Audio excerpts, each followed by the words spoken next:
Yamashita's gold is one of the greatest treasure hoards ever known. In today's currency, it represents over $100 billion in value. According to the myth, this incredible fortune was amassed from proceeds of ruthless Japanese looting throughout Asia during World War II. For one amateur treasure hunter, finding the gold becomes a lifelong obsession. But little did he know, he has a mighty rival. One of the most brutal dictators of the 20th century. Marcos was unquestionably a thug. He was a gangster. This is the extraordinary story of Roger Rojas and the legend of Yamashita's gold.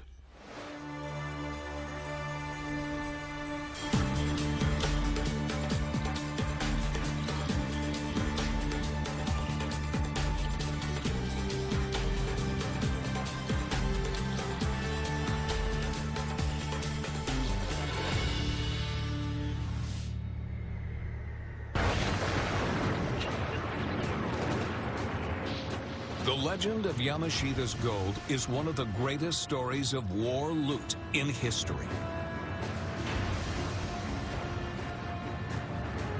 By 1942, the Japanese Imperial Army has successfully invaded all of Southeast Asia.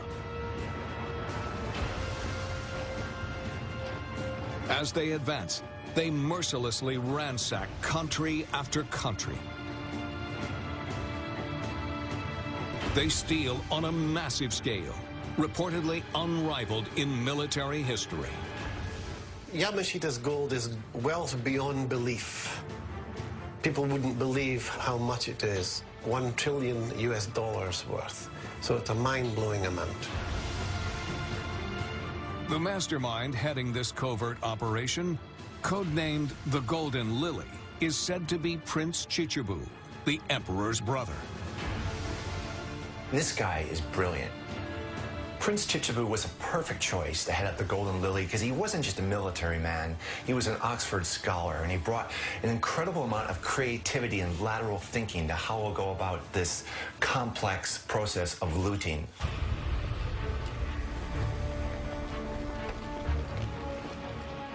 The Golden Lily operatives just completely took everything from all the countries. They left them with nothing. They invaded, they took all their wealth, and just left them penniless. It wasn't just banks and financial institutions, but it also had museums, temples, art galleries, rare books, anything that was worth money. They knew about it, knew where it was, how much it was worth, and they took it. The Golden Lily's looting was so comprehensive, they even targeted the underworld, the gangster world, the black markets, and they absolutely drained them of anything that was of value. Having amassed treasures of all shapes and sizes, the Golden Lily's mission is far from over. They need to get it back home to Japan. First, they melt the gold into easy-to-move ingots. But this smelting also serves a shadier purpose. When gold is made, it's stamped, and you can tell where it came from. But when it's been resmelted, you don't know where it came from. So he wanted to stamp the little sign on the gold bars that the gold was actually made in Japan. Then it would look like the gold was Japanese gold of Japanese origin. The stolen gold is then brought to the Philippines. There, it is inventoried and sent on to Japan by ship. The Philippines was chosen as the Golden Lily's transportation hub because it was pretty much in the center of the vast Japanese empire. For the first year of operations, the Golden Lily's transportation network runs like clockwork. But then, the tide of the war turns.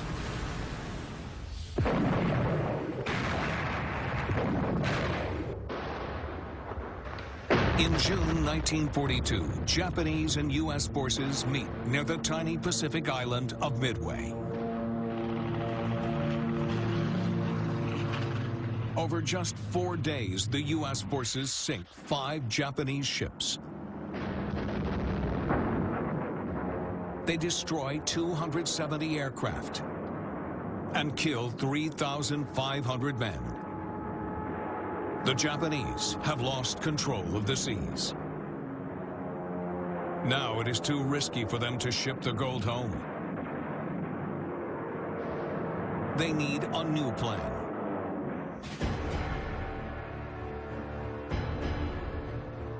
They turn to their finest fighting general, Tomoyuki Yamashita. He has an incredible track record. Nobody has the reputation he does. And if anyone can pull one out of the hat, it would be him.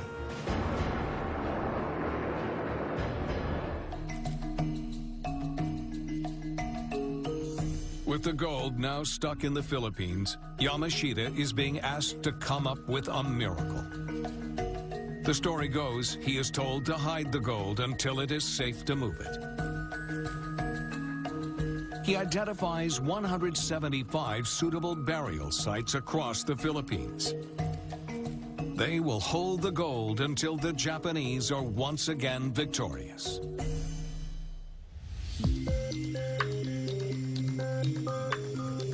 And the Philippines prove the ideal place to hide this treasure. They put it in very isolated parts throughout the Philippines, mostly covered by very mountainous terrain and a thick, thick jungle. Once you got these tunnels built, it would become virtually impossible to see that there had been anything ever buried there because of the growth rate in the jungle. Yamashita orders detailed maps to be made of the exact location of each treasure vault. And each map is carefully encoded. These maps were done in an old Japanese dialect called kanji, a language which is between 1,500 and 2,000 years old, and there were no topographical references on them. They used the old characters to represent certain landmarks. Unless you know the complex code, these maps are meaningless. And there are even further layers of security.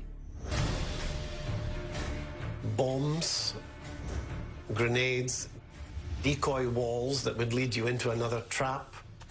The Golden Lily left nothing to chance. And they had a vast system of booby traps that consisted of poisonous gas, explosives, complex use of the water table. So if you don't know what you're doing, you're going to drown in your pursuit of reaching the treasures. But the maps that were drawn highlighted where all those traps were.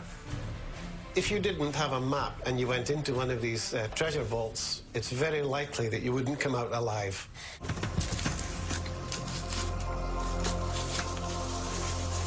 And to ensure all the treasure vault locations remain top secret, the number of people in the know is ruthlessly kept to a minimum. They use prisoner of war or local slave labor to build the actual treasure vaults. And the people who are building it don't know why, but that's irrelevant. They're going to die anyway. So they're usually killed, shot on the spot.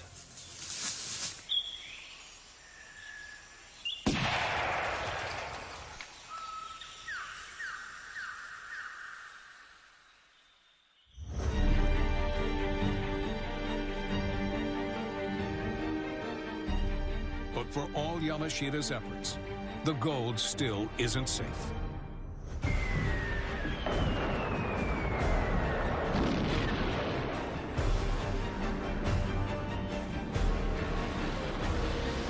In October 1944, the Americans land in the Philippines. The fighting that follows is the bloodiest of the Pacific War.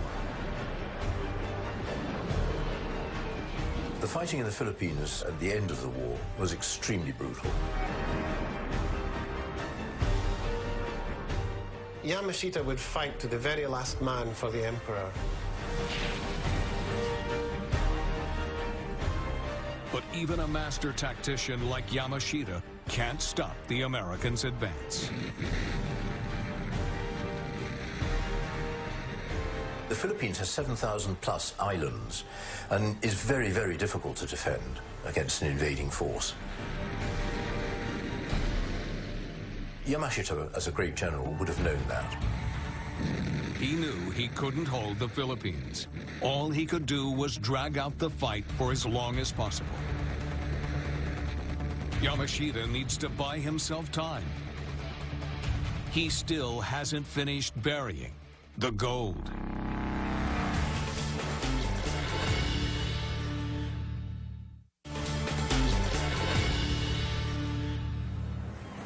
April 1945. The Japanese are losing the war in the Pacific. Japanese General Tomoyuki Yamashita's priority now is to hide the looted gold. While U.S. naval forces continue to advance, Yamashita is forced to retreat back to the mountains around the northern city of Baguio. Their systematic hiding of their national treasure becomes less systematic and more panicked. They need to do it immediately because they're about to suffer defeat. 174 treasure vaults done and dusted. Only one is left. With time running out, Yamashita orders the chief engineers to seal the final treasure vault. These engineers knew everything. They knew how the maps were made. They knew where the burial sites were. They knew how they were booby-trapped. What they don't know is that Yamashita has one last move to protect the gold. The story goes that while the engineers are carrying out his orders, Yamashita seals the vault himself.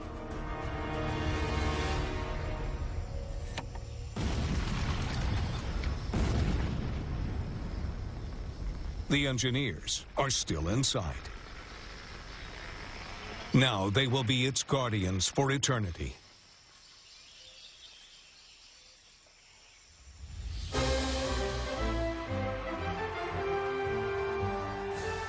Three months later, World War II is over. General Yamashita is put on trial for war crimes. The commission finds you guilty as charged and sentences you to death by hanging. Yamashita takes the secrets of the gold to his grave. There is only one other person who allegedly knows of the gold's whereabouts: Prince Chichibu. And in 1953, he dies of TB. Anybody who knew anything about this treasure is now dead. It seems Yamashita's gold is lost forever.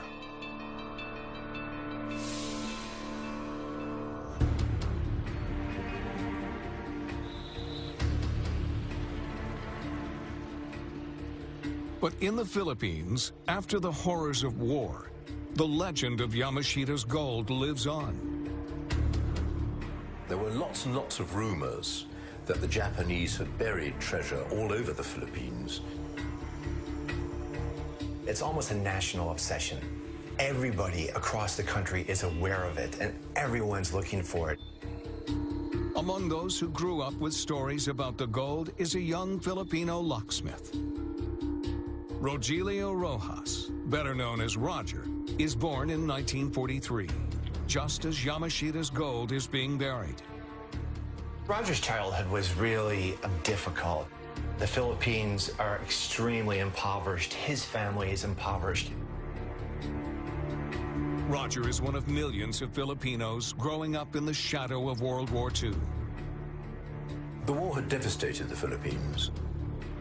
Manila was absolutely on its knees in a way that no other city in the whole of the Second World War, other than Warsaw. It was dreadful. Hundreds of thousands killed, families broken up, desperate poverty, no real economy going. It was in a really bad state. So it was no surprise that the legend of Yamashita's gold just took Roger by heart at a very young age. Someone that poor with a possibility of obtaining wealth beyond your wildest dreams, of course you're going to go for it.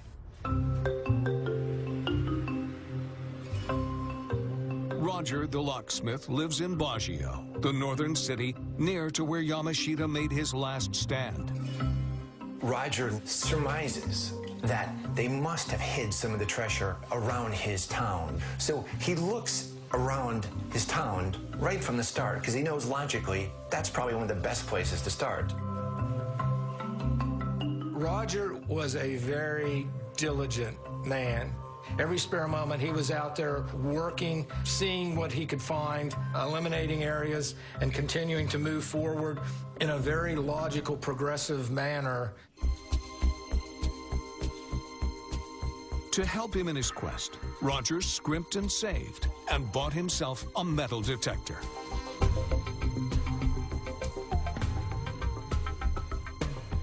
Yet all Roger has ever managed to find are a few old coins and some Japanese ammunition. But that doesn't shake his faith. One day he is sure he will come across the treasure he's been dreaming of since he was a boy. No matter how many disappointments a treasure hunter has, they will always keep going.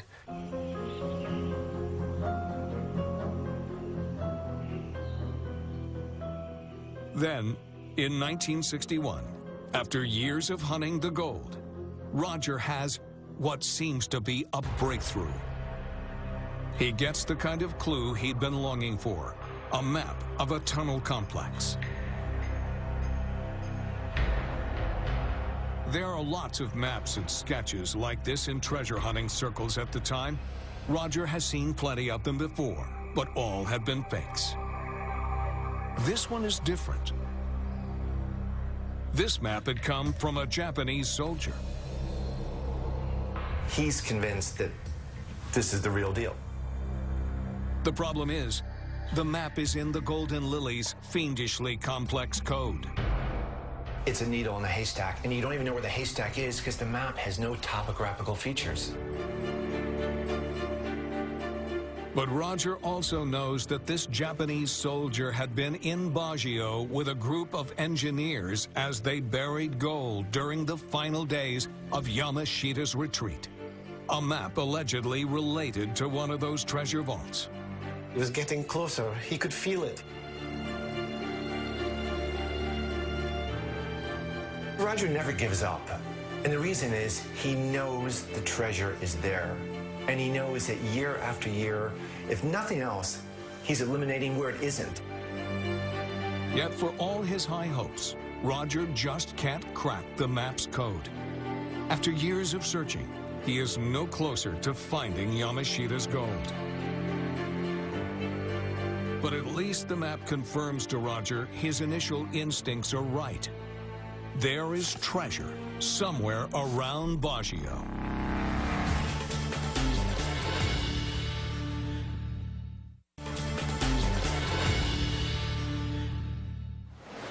While combing the jungles around Baguio, Roger Rojas finally gets the clue he's been searching for. A cryptic map of the tunnel complex used to hide gold taken by the Japanese during World War II. Then Roger meets a man who seemed to offer him his next breakthrough, Eusebio Okubo. Okubo tells Roger he served under the Japanese as an interpreter during their occupation of the Philippines. There were a lot of Filipinos who claimed to know where Japanese buried treasure was, mainly because an awful lot of Filipinos had, perforce, worked with the Japanese, not necessarily what we would call collaborators, but simply because the Japanese needed cooks, drivers, interpreters, all that sort of thing. Okubo confesses he served none other than General Yamashita. While working for him, Okubo had witnessed Yamashita taking a large quantity of gold to Baguio towards the very end of the war. And then Okubo reveals the crucial piece of information Roger was after. The gold was in wooden boxes, stashed in a tunnel not far from Baguio General Hospital. So this was the final link. This allowed him to tie the bow together and have the perfect package. Now he knows where to go, he knows where to dig, He was elated because it now pinpointed the area for him to look at. But little does Roger know, he has a rival. The most powerful man in the Philippines, President Ferdinand Marcos. In 1965, Marcos had been democratically elected, but rapidly became a pathologically greedy dictator. Money was extremely important to Ferdinand Marcos. He loved it like nothing else.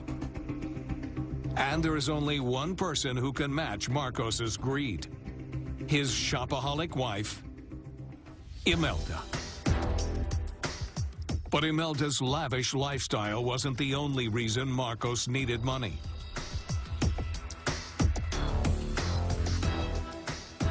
The richer you were, the more powerful you were. It's that simple. It's a very simple equation.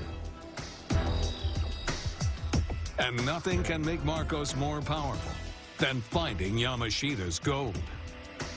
It's not at all surprising that Marcos was interested in Yamashita's gold, because he was a thug, basically, and the mere thought of the promise of gold, and he would have been onto it like a shot.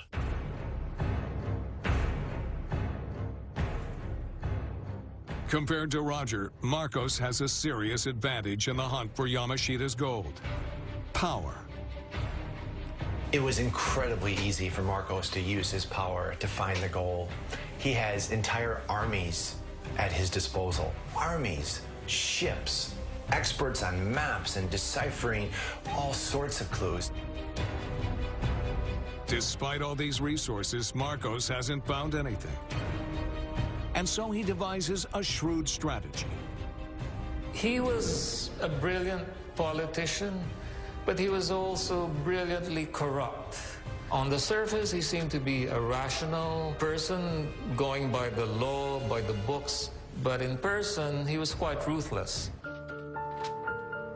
Marcos passes a law demanding treasure hunters apply for a permit, detailing where they're going to start digging. He comes up with the permit system because this way he has all the enthusiastic treasure hunters all across the country working for him, because they've now told him where they think the treasure is. He's just waiting to see if anyone finds it, then he can move in, because he has the resources to do that. And you know, that's very smart.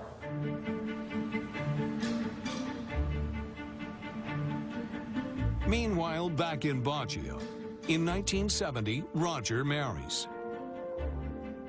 With a new wife and child on the way, he needs Yamashita's gold now more than ever. And so Roger dutifully applies for one of Marcos's permits.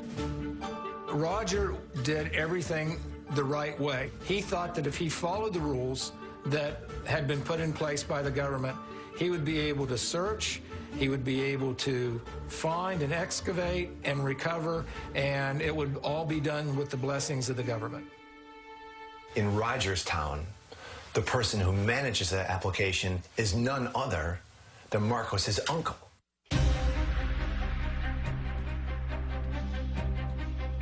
In May 1970, armed with his permit, his map, and Okubo's information, Roger decides to risk everything to find Yamashita's gold. He spends all his life savings hiring a team of laborers. Together, they start hacking their way through the thick jungle vegetation near Baguio General Hospital. So it was really difficult for Roger to find the tunnel near the hospital, because it was 25 years before that it was blasted shut. And every single year in the rainy season, these jungles, you know, they change their look and feel dramatically.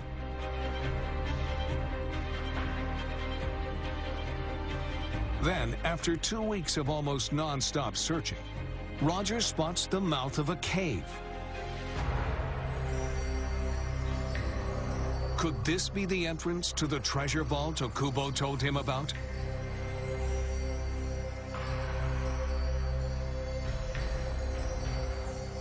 "100 meters into the tunnel, a collapse means Roger can't go any further.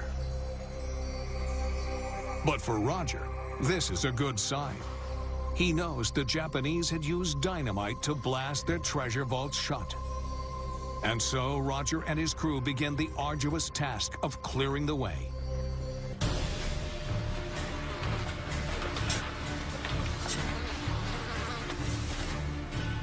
The conditions for Roger and the team digging the tunnel would have been horrific. It was hot, there were insects, there were snakes. It was very, very hard work.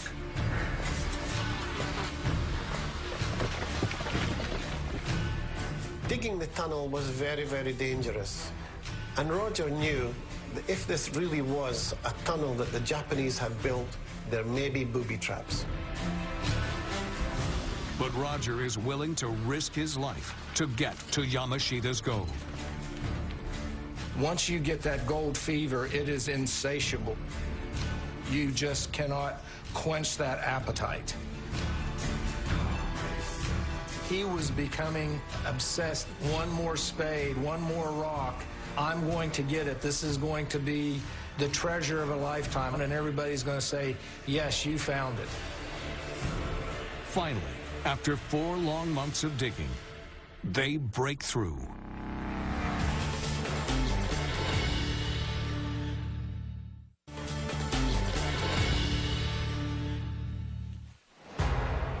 Roger Rojas has spent his life savings and every spare moment searching for the long-lost hoard of looted Japanese treasure. Then, after weeks of back-breaking work, he makes a grim discovery. Skeletons dressed in rags. But these aren't just any rags. They are Japanese military uniforms. Could these be the remains of the engineers who had hidden Yamashita's gold, only to be buried alive by Yamashita himself? He thinks he's there, and he knows now that he has all the pieces to the puzzle. He is literally at the threshold of the gold recovery that he has sought now for 10 years. It's there, it's within his fingertips' grasp. Stretching beyond the skeletons are a vast network of tunnels. Roger and his team spend weeks exploring them. Day after day, they find nothing.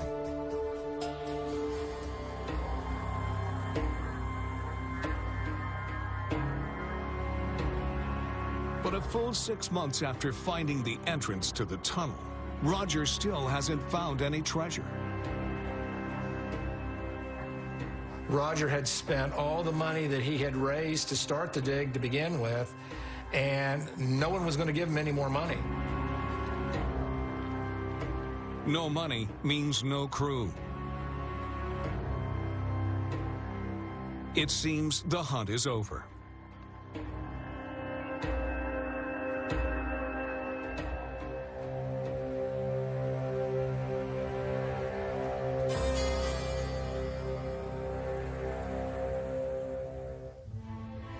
Just before Roger decides to give up once and for all, he has one last go with his metal detector.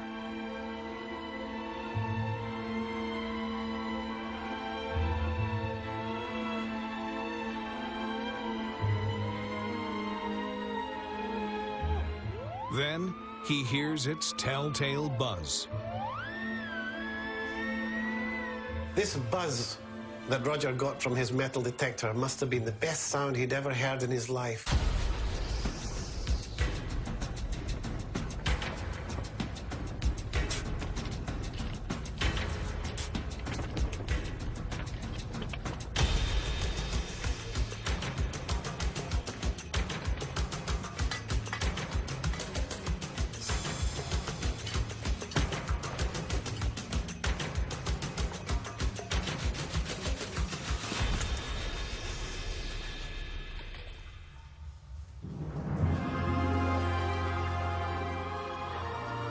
Roger is stunned. Hiding behind the wall is a gold statue of Buddha.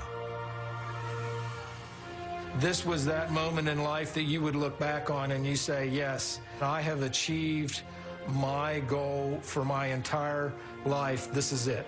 This find is the most significant find of anything that anybody had discovered in the Philippines. The Buddha is in the Burmese style. According to the legend, the Japanese had looted religious artifacts from temples right across Burma. He must have found one of Yamashita's 175 treasure vaults. And that wasn't all. The area around the Buddha was stacked full of wooden boxes.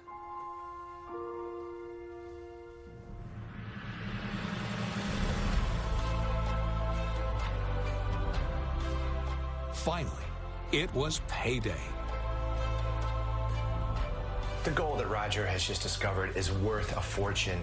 Each of those bars is worth $1,000, and he estimated there were over 1,000 boxes of the gold bars. So you're talking an incredible amount of money, more treasure than even he ever dreamed he would find. I mean, this has surpassed his wildest expectations. Roger returns home with the Buddha, planning to go back for the gold with trucks and men. But the more he looks at the statue, the more curious Roger becomes. There's something about it that isn't quite right.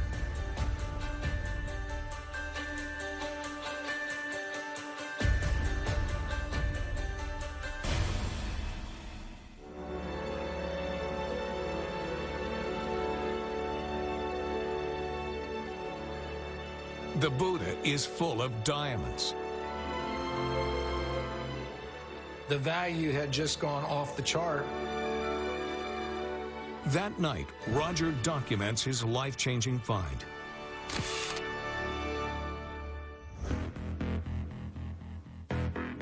News of Roger's miraculous discovery soon spreads to the presidential palace. I can just imagine him going crazy when the word had gotten to him. Marcos was going to do anything to get that Buddha away from Rojas. And it was going to eventually sit in Marcos' palace. Unfortunately for Roger, Marcos's primary tactic is brute force.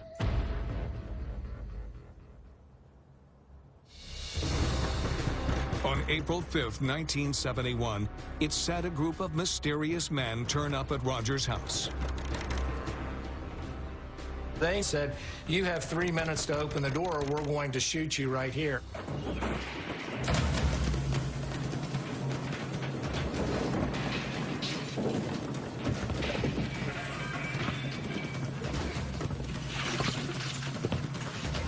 They took everything away from him. Can you imagine the feeling of violation? His entire life, he's looked for this, he's found it, and now it's been taken.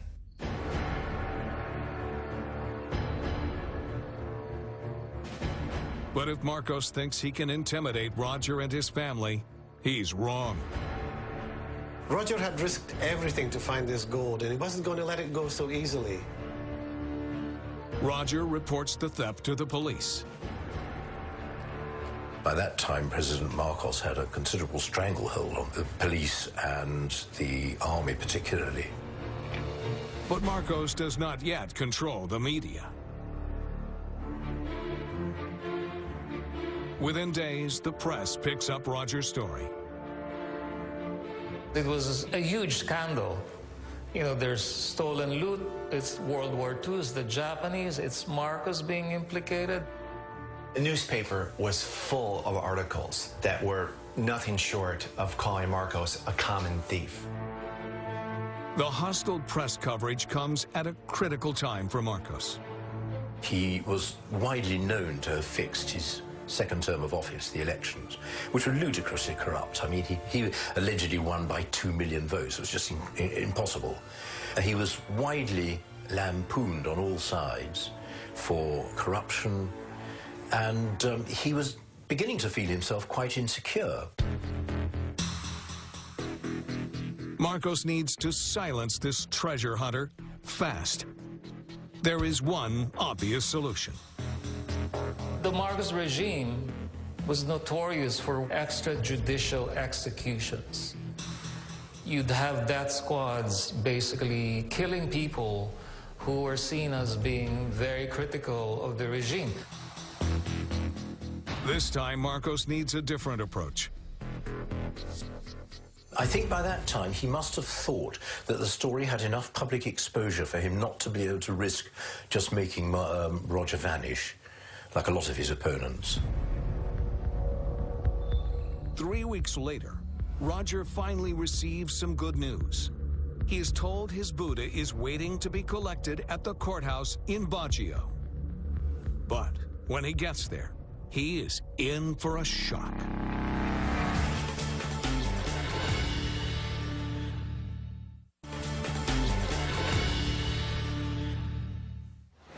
After a decade of searching, Roger Rojas has finally found Yamashita's gold, only to have it mysteriously and forcefully taken away, seemingly by President Ferdinand Marcos. Weeks later, Roger hears that his Buddha is waiting to be collected at the courthouse in Baguio. When Roger saw the Buddha, he knew immediately this wasn't the Buddha that he'd found. It was a different color, different shape, facial expression. The head didn't come off. Marcos is expecting Roger to say, yes, that's the Buddha, thank you. But he didn't know Rojas. Rojas was determined he wasn't going to let that Buddha up. And this was a huge mistake for Marcos because he had misread Rojas' personality. Roger declares the Buddha is a fake. Really, this marks the beginning of the end for Roger.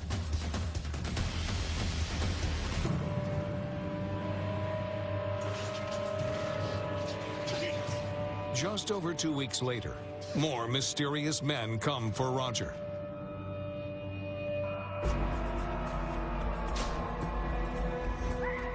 Over several days, Roger says he was repeatedly burned with cigarettes.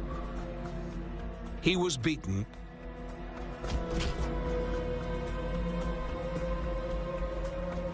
and electrocuted.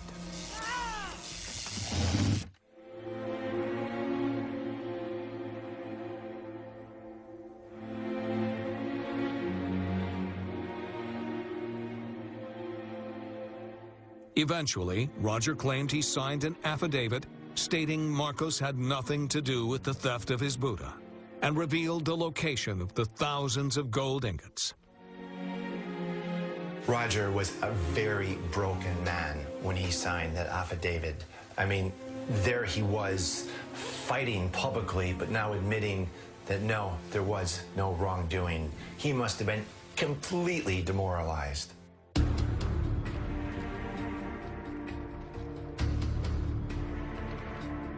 Marcos has Roger imprisoned and wastes no time helping himself to the rest of Roger's find.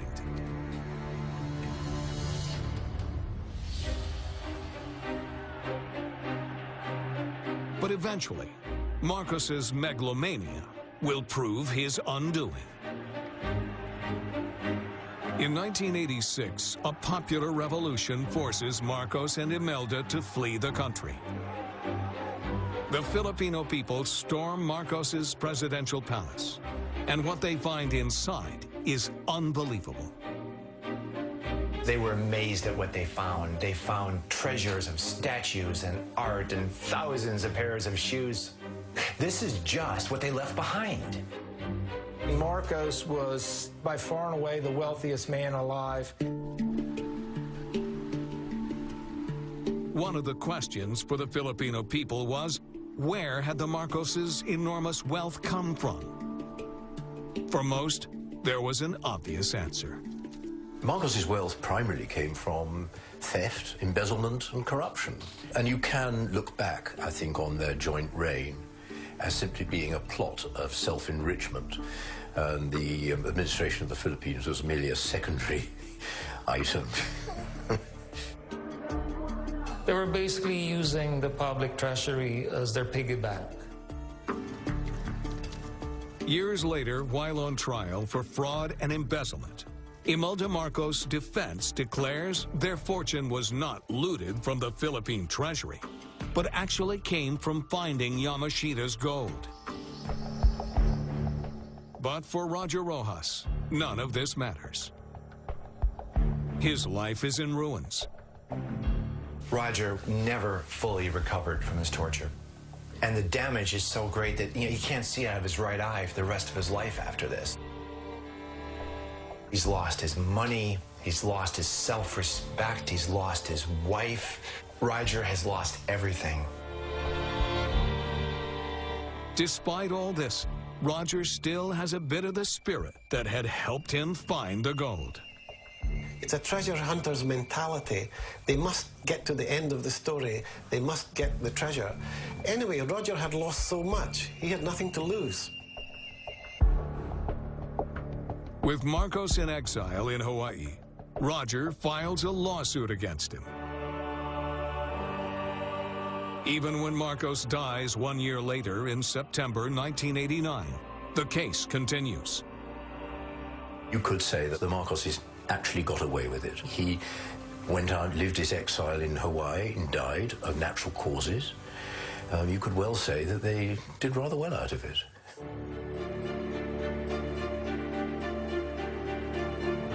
It takes 7 more years before Roger is at last vindicated. In 1996, the jury concludes Marcos had stolen Roger's find. $43 billion in damages is awarded. When the court finds in Roger's favor, it's a significant moment in legal history. $43 billion is awarded to Roger, which is the biggest civil lawsuit award in history.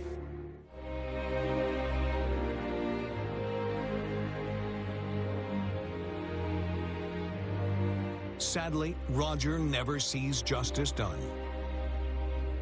On the eve of his day in court, he dies. He is just 49 years old. Then, in 1998, the huge compensation award is overturned.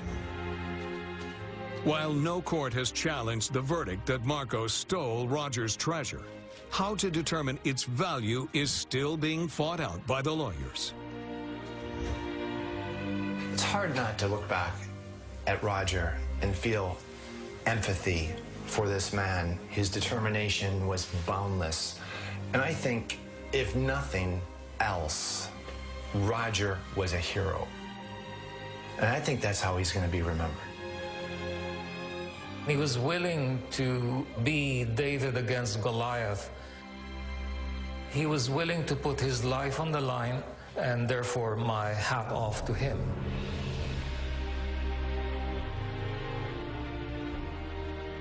Roger's tragic story begs the question, was what he found a one-off? Or, as the legend states, are there another 174 treasure vaults still waiting to be discovered?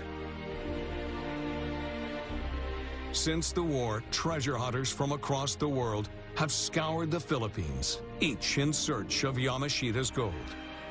Yet none of them has found anything. Nonetheless, people are still willing to risk their lives looking. Searching for Yamashita's gold is a very dangerous activity. Even to this day, I think it was in 2000, 2 men were buried alive looking for treasure. What drives them is their certainty that Yamashita's gold is still out there.